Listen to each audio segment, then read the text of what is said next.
Uh, Last but not least in this discussion, actually it's not last, but it's close to the end, is garlic. Garlic is known to have a bunch of compounds that have antibiotic properties. As a matter of fact, it was used during the First World War as an antibiotic on the battlefield. My favorite way of taking garlic is to mix it with olive oil, and you take the entire garlic clove, that means all those little cubes pulled together, you break them up and smash them with a jar or something, and you spread them open, and then blend them with olive oil, and get some bread, and just start dipping bread in it, and saturate yourself with garlic through the day. I would say take it every 2 hours then, that way. What I find garlic to be especially good for is especially good for the lungs, both protective against in terms of bacterial infections for the lungs, as well as curative. And I like to think of using garlic for the same reason that one might go to a doctor to take to get an antibiotic when you have the flu, because garlic basically prevents you from getting bacterial complications during the course of the flu. And it also, if you were an Italian or a Greek, you'd say, hey, it cures the flu too, boy. So a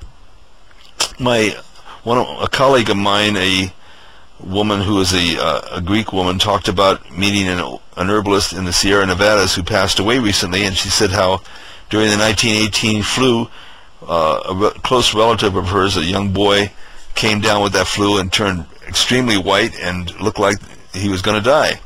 And what she did was they took mashed garlic and sprinkled some red pepper on it and gave it to him, and they could feel that when he took it, immediately the color came back to his cheeks. I've met African people who will attest to the value of red pepper for curing most diseases and preventing colds and flus. They would take it in very high amounts, just on a daily basis, to prevent infectious diseases and also to treat them. So these kinds of herbs that seem to stimulate our metabolism very strongly also rallies our immune system in very specific ways. And garlic, as I said, is specifically good, I think, in the program that I'm recommending for preventing bacterial complications. I've done a lot of looking into various people who know something about the tradition of treating the flu with herbs, and one of them is a colleague named Kathy Abascal, who's an American Herbalist Guild registered herbalist. It means she's a professional herbalist.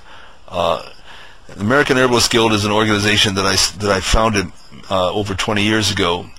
Actually, it's going to be 20 years this year, actually. I founded it basically to create one group of herbalists who would come together and basically accredit each other and apply standards for admitting each other in professional status within that organization. The guild is not intended to regulate herbs or herbalists for anyone else but its own members, but you can rest assured that herbalists who carry the letters RH or AHG after their name are people who have been selected and have gone through a peer review process as professional members of the guild. You can also become a supporting member of the guild, and if you believe in herbs, as I would hope many of you do, and realizing that it needs a lot of our support. If you're looking for money for research and development, we're not going to find it with pharmaceutical companies. They have nothing to gain from researching an herb that anybody can find in their backyard. So go to the American Herbalist Guild website, AHG website, and check out what they have to offer. And they have webinars there that you can view for free when you become a member, and you can help support herbalists. But in the meantime, Kathy's book, Herbs and Influenza, is a wealth of knowledge specifically relating to how North American herbs and herbs in this country were used to treat the 1918 flu epidemic and other kinds of herbs that are found here for that purpose.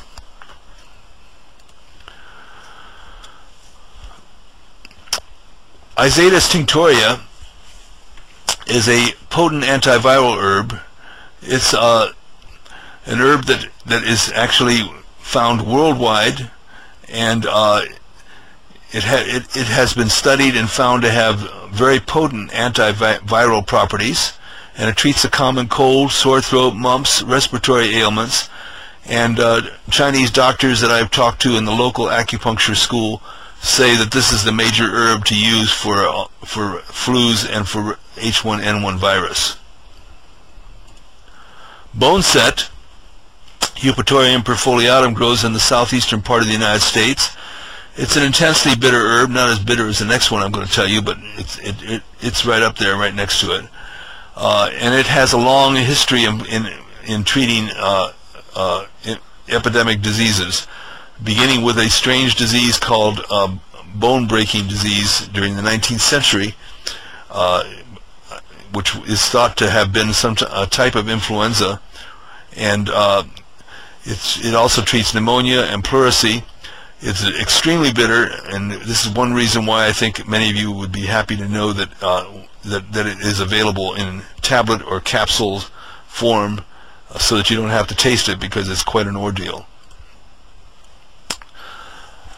An herb that comes from the Ayurvedic and Chinese, and actually throughout southeastern Asia, is Andrographis paniculata. This herb is a very powerful antiviral, antibacterial herb, and it is the preferred herb that's used in countries like Scandinavian countries for treating colds and flus. It definitely does all the things better than one would expect from antiviral drugs. Again, this is a common weed in those countries, so if you're wondering why this herb is not being promoted as something for the general public to take, well, it's because it is so common. It doesn't involve the government paying $7 billion to manufacture drugs that have all kinds of nasty side effects.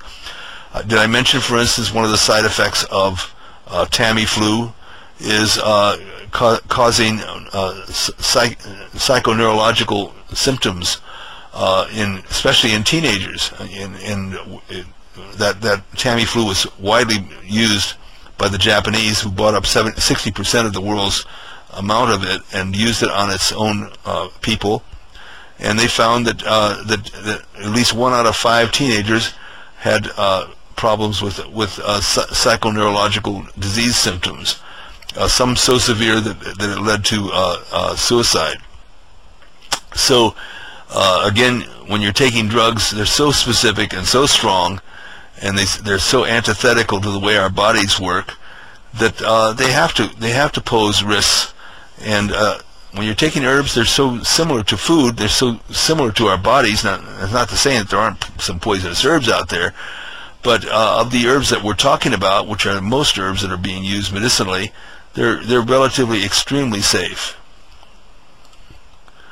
Olive leaf is another herb which is used for treating infections, inflammation, diabetes, and hypertension.